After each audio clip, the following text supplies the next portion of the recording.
We just bought this 2004 Nissan 350Z. It's a beautiful car, but there's just one problem. It doesn't run. This is Vin. He's one of our actual subscribers. Now, he's never seen this car before, but if he can get it to start in the next 2 hours, he can keep it. We are down to the wire, ladies and gents. The wire! Along the way, we'll talk you through what's going on in Vin's head so that you can learn how to think like a mechanic and have the skills to take on a problem like this yourself. What's gonna happen? Will he be able to fix it? I don't know. Let's find out. Vin, are you ready to fix the car? I'm ready. Start the clock. No crank. Seems like battery's good. Now, to be clear, this car ran just fine when we bought it. We took it on a test drive and everything, but we've taken it upon ourselves to sabotage it in a handful of ways. But we are nice guys, and everything Vin needs is in this garage. If he asks us for the right part, we'll give it to him. But if he asks for the wrong part, we're gonna take some time off that clock.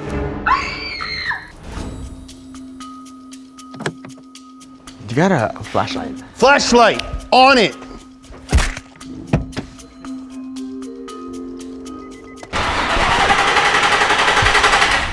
That was quick.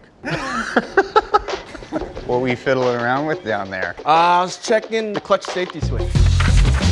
When you park a manual car, you don't have a park like you do in an automatic. So you either leave it in neutral and set the e-brake or leave it in gear. The problem with that is that when you go to start the car, if you don't have the clutch in, then you would lurch forward if the car is in gear. So to avoid that, there's a neutral safety switch so that you have to have the clutch pushed in to be able to start the car.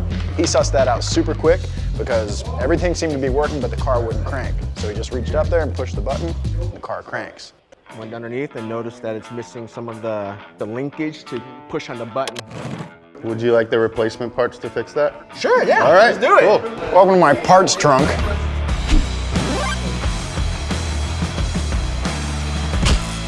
All right, let's check it out.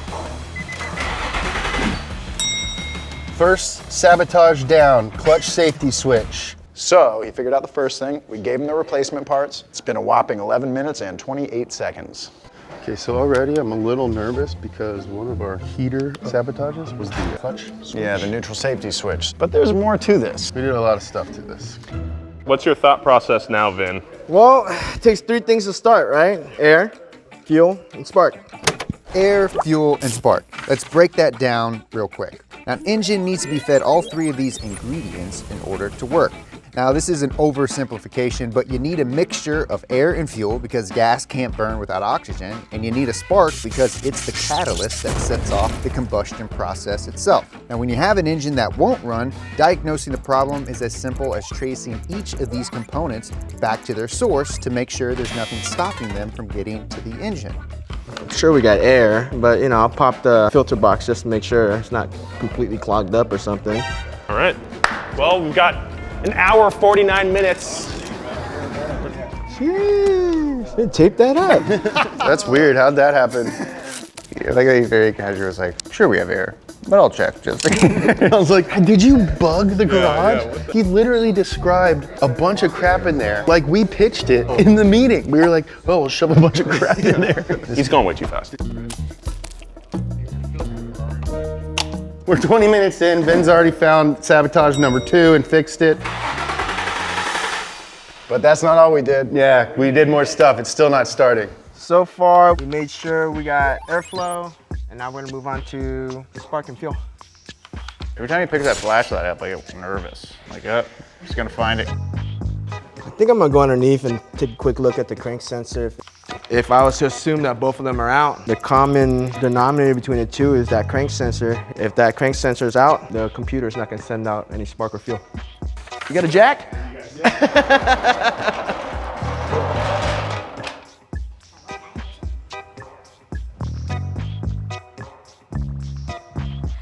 Looks good. Did you find it? There was a sensor on the bell housing, so I'm gonna assume that was it. Nothing on the front side.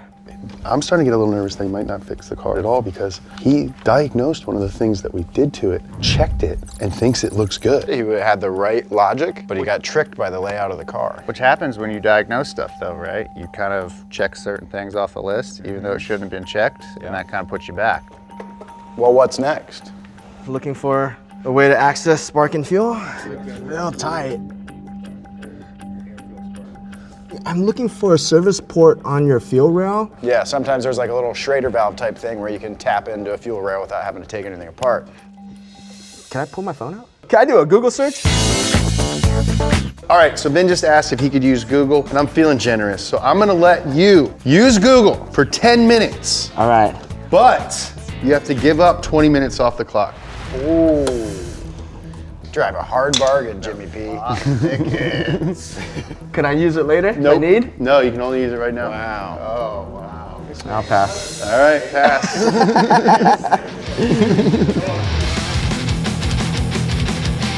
What are you doing, Evan? I am disconnecting the fuel rail because I couldn't find a service port. You know, you need fuel pressure to squirt fuel into the engine to make it run, so he's gonna make sure that he has some.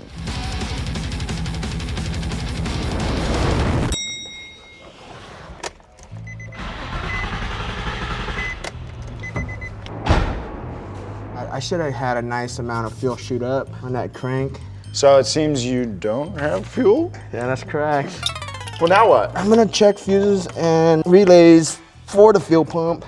And those are good, then I need to access the fuel pump. All right. So I think Vin is starting to feel a little discouraged. He's still got an hour, 9 minutes left, so we'll see. It's been about a half hour of, I don't know, a lot of progress. I am still concerned about the crank position sensor thing, though. He's got to get back to that. I don't know why I feel so stuck. You know, there's a lot of people, a lot of eyes on you. You might want a car. I don't envy him right now. A lot of pressure. You know, coming from like the professional world, you don't see nobody. You got a whole bunch of homies to your left and right. You know what I mean? We don't like to work under pressure. So this whole atmosphere just got me running down the wrong rabbit hole. Like, okay, what am I doing? I'm overthinking things. It's simple, right?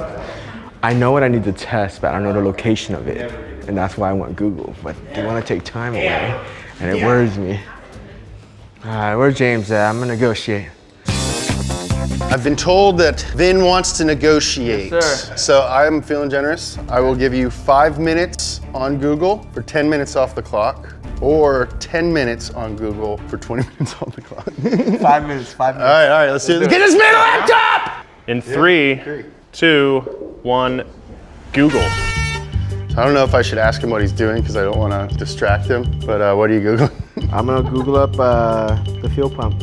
So right now you're just looking for the location of... Maybe another fuse box, yeah. Hold on, time. 3 minutes of Google remaining. 7, 6, 5, 4, 3, 2, 1. Put it away! Put your phone away, bro. Time 48:07 remaining on the clock. Was it worth it? No. So what's the game plan? What are we going to do now? I'm gonna ponder. I feel like I might be overthinking.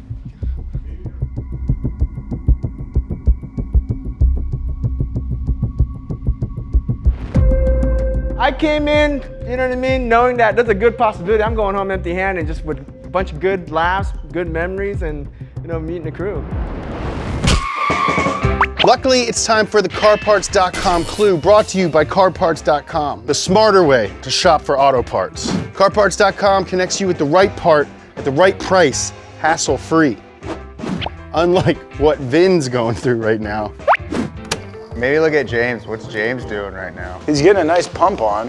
Yeah, I'm just getting a good pump, you know? If my pump's not working, I can't even get started. You know what I mean? I do know what you mean. Why doesn't anyone else? You know, I would love to shotgun a fuel pump. What does shotgun a fuel pump mean? That means I didn't verify voltage or not. I just say, I think it's the fuel pump. But that could cost me time that I don't have.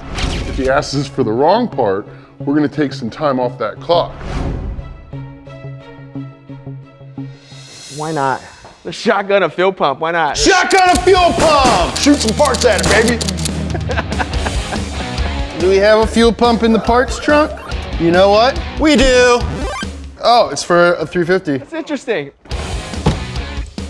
So he's behind the driver's seat right now, working on replacing that pump. We're thinking if he blasts through this, it's gonna take like 20 minutes, leaving him with 20 minutes on the clock. And there's still more stuff wrong with it. Nah, this is really tight. It is a little bit of a cramped space. It sucks, it's not fun. And we're caught on something. And just don't want to make a big mess.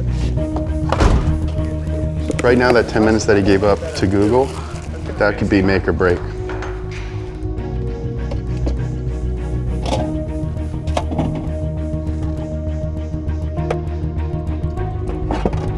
Oh, is it done? Now, with a working fuel pump and a working car, when you turn the key on, you hear a pump. You hear it? I don't hear it. I don't hear it either. Connector's connected. Oh, sorry.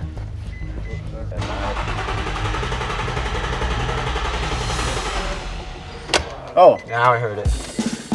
yeah, she's running, she's running. She's pumping juice.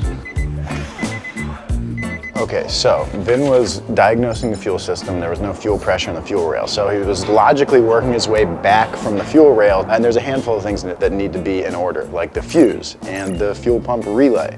And so normally when you're diagnosing, you would check those things first because they're usually easier to get to, easier to replace, and cheaper to replace. But the problem is that's not what we messed with. So he was honestly kind of hindered by his knowledge because he's going through the logical things that would actually break in the real world probably first, and what you would want to check first before you replace the expensive part of the system, which is the fuel pump. Attention, 30 minutes left.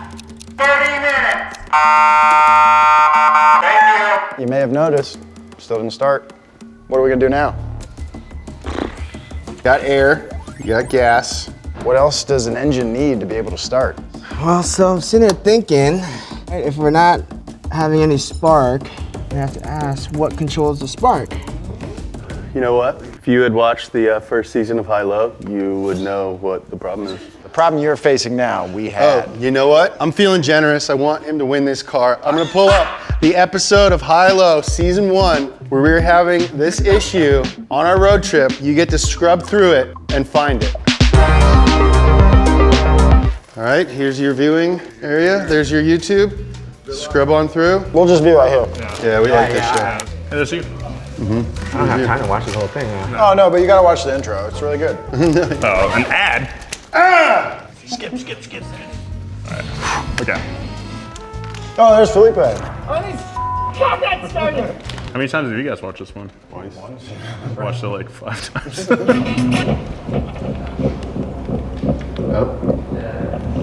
What's going on there? So we've got a crank position sensor code. So I checked the wiring to the aftermarket. Pig's definitely good. But Are you just entertained or? No, I was seeing the location because I obviously found the wrong thing because I'm not maybe you looked at familiar the with the wrong car. So I wanted to see if you actually show where the location of the sensor is. Is it worth the scrubbing? It is. As always, a Donut Media video may have saved someone's life. We got 23 minutes on the clock. We're jacking the car up again. He's searching for that crank position sensor. Believe me, I know exactly where it is. We are down to the wire, ladies and gents. The wire! Did you find it? Yeah. Would you happen to have a crankshaft position sensor in that trunk? I think I might. Went to the parts trunk and got a brand new crankshaft position sensor. New crank position sensor going in. Is this the last thing? Hopefully, because we got about 20 minutes left to get this car on the ground and start it up. It wasn't unplugged, so I assumed that I was fine. And without a scan tool for me to verify, I just kind of assumed. And here is what came out versus the new one. Is the sensor on? Yeah. Sensor officially on. 19 minutes, 37 seconds left. Thank you. Recap. We got all the crap out of the intake. We swapped the fuel pump. We got a new crank position sensor in there. We got the new clutch safety switch. I don't know, is it gonna start? Only one way to find out. There's only one way to find out, that's right. Let's see if this boy starts. Only one thing left to do, man. It's time to start maybe your car. Start maybe a car. That sounds like she starts, baby! Ben, how do you feel about your brand new 2004 Nissan 350Z? You've been on the top of mountains and in the deepest valleys. You started out super strong. You got down in Mordor. But you know what? We're all friends now, and your friends came in clutch. You fixed this car, you got it started. You've got 17 minutes left. Hell yeah, bro. Hell yeah. Thank you so much for watching this video and everything else on Donut. Hit that subscribe button, not only so you don't miss any shows, but we really choose subscribers to come work on cars and win them. So hit that subscribe button, hit the like button, donutmedia.com to get some fresh drip. This is new, you can buy it now. I love you.